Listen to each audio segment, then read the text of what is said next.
하박국 선지자는 전쟁이 일어나고 먹을 것이 없음에도 불구하고 여호와 하나님으로 기뻐한다고 고백하고 있습니다. 우리도 아무리 어려운 환경에 있다 할지라도 여호와 하나님 한 분으로 기뻐하는 삶을 살아야 합니다. 그렇다면 우리가 여호와 하나님으로 인하여 기뻐할 수밖에 없는 이유는 무엇일까요? 먼저는 하나님이 나의 구원의 하나님이기 때문이라고 지난 시간에 말씀드렸습니다. 두 번째는 하나님은 우리의 힘이 되시기 때문입니다. 본문 19절 보시면 주 여호와는 나의 힘이시라 나의 발을 사슴과 같게 하사 나를 나의 높은 곳으로 다니게 하시리로다. 이 노래는 지휘하는 사람을 위하여 내 수금에 맞춘 것이니라 라고 말씀합니다. 여기서 힘이란 부, 능력, 강한 군대를 뜻합니다. 전혀 부족함이 없는 하나님이라는 뜻입니다. 지금 하박국 선지자는 침략자 바벨론의 소리를 들으면서 그리고 그 결과 이 땅이 황폐되어 생존의 여건이 끝나고 죽음의 비극을 보면서도 반면에 힘이신 하나님을 보았던 것입니다. 그 힘이 되신 여호와 하나님이 궁극적으로 저들에게 승리를 안겨줄 것이라는 것입니다. 어떤 사람은 돈을 힘이라고 생각하는 사람들이 있습니다. 돈이면 모든 것이 된다는 것입니다. 또 어떤 사람은 아름다움이, 또 어떤 사람은 권력이, 또 어떤 사람은 명예가, 남편이, 아내가, 자녀가 힘이라고 생각하는 사람들이 있습니다. 그러나 하나님이 우리의 힘의 근원이십니다. 능력의 근원입니다. 하나님은 농작물이나 가축대처럼 없어질 무능력한 하나님이 아니십니다. 하나님은 바벨론에게 침략당할 정도로 무능력한 분이 아니십니다. 하나님은 우리가 환난을 당할 때 끝까지 침묵하고 무능력한 하나님이 아니십니다. 하나님은 능력이 있으신 분이십니다. 개인이나 역사의 키는 하나님이 가지고 계십니다. 문제 해결의 능력은 하나님께 있습니다. 인간과 물질을 의지하지 마십시오. 하나님을 의지하시기 바랍니다. 그리하면 우리에게 진정한 기쁨이 임할 것입니다. 한나를 생각해 보십시오. 한나는 기쁨이 없었습니다. 자식이 없었습니다. 그는 번민하였습니다. 울었습니다. 마음이 괴롭고 슬펐습니다. 그는 무엇을 통하여 기쁨을 회복하였습니까? 그는 기도하였습니다. 그의 슬픔을 기쁨으로 변화시킬 하나님께 기도하였습니다. 그래서 그는 어떻게 되었습니까? 사무엘상 2장 1절을 보시면 한나가 기도하여 이르되 내 마음이 여호와로 말미암아 즐거워하며 내 뿔이 여호와로 말미암아 높아졌으며 내 입이 내 원수들을 향하여 크게 열렸으니 이는 내가 주의 구원으로 말미암아 기뻐함이니라 라고 말씀합니다. 내가 주의 구원으로 말미암아 기뻐하겠다고 고백하고 있습니다. 에스더를 생각해 보십시오.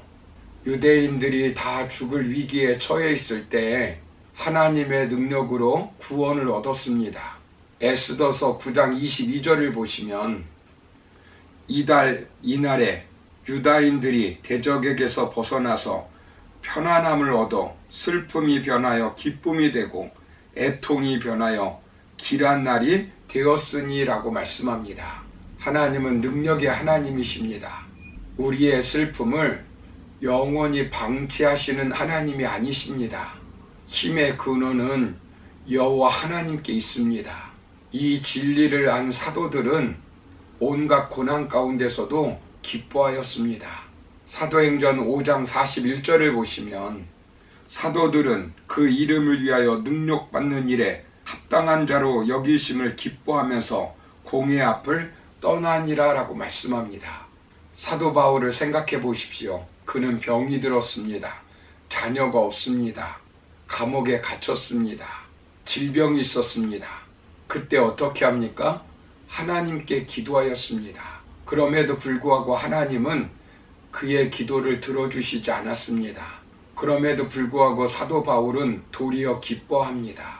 왜냐하면 그리스도의 능력이 내게 머물기 때문입니다. 약한 때에 오히려 강하기 때문입니다. 이러한 사도 바울은 감옥 안에 있을 때에도 오히려 기뻐하였습니다. 골로새서 1장 24절을 보시면 나는 이제 너희를 위하여 받는 괴로움을 기뻐하고 그리스도의 남은 고난을 그의 몸된 교회를 위하여 내 육체에 채우노라 라고 말씀합니다. 하나님은 우리의 힘이십니다. 그래서 우리는 결국 승리하게 되어 있습니다.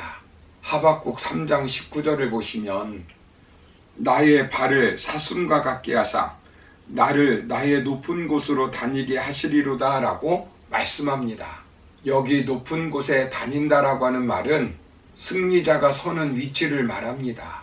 다른 말로 하면 세상을 내려보는 위치를 말하는 것입니다. 이 말씀의 직접적인 뜻은 이스라엘이 바벨론에서부터 해방되어 다시 시온의 땅 예루살렘으로 돌아와서 하나님의 은총을 받고 다시 살게 될 것이라고 예언하는 말씀입니다. 말하자면 이스라엘의 구원의 승리를 말합니다. 우리의 삶이라는 것은 정상으로 올라가는 등반과 같습니다. 등산을 하다 보면 죽음의 계곡도 만나고 거친 안방과 산소 부족으로 고통당하는 죽음의 사각지대도 걸어야 합니다. 그러나 결국 하나님은 정상에 이르도록 할 것입니다. 이 말씀을 확장하여 설명한다면 새로운 차원에서 세상을 바라본다는 것입니다. 새로운 인생관, 새로운 세계관으로 세상을 바라본다는 것입니다. 고난과 환난이 닥쳐와도 고난과 환난을 바라보지 않는 것입니다.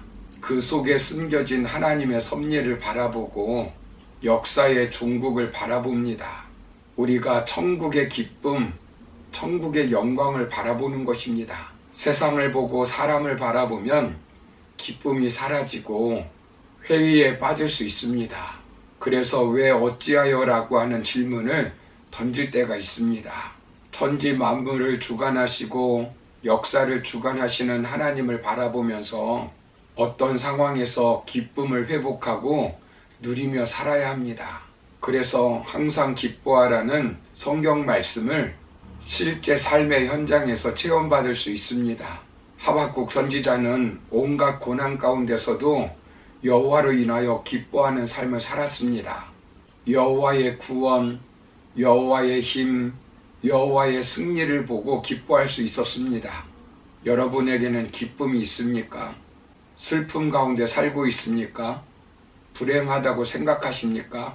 구원의 하나님, 나의 힘이 되신 하나님으로 인하여 기뻐할 수 있기를 바랍니다.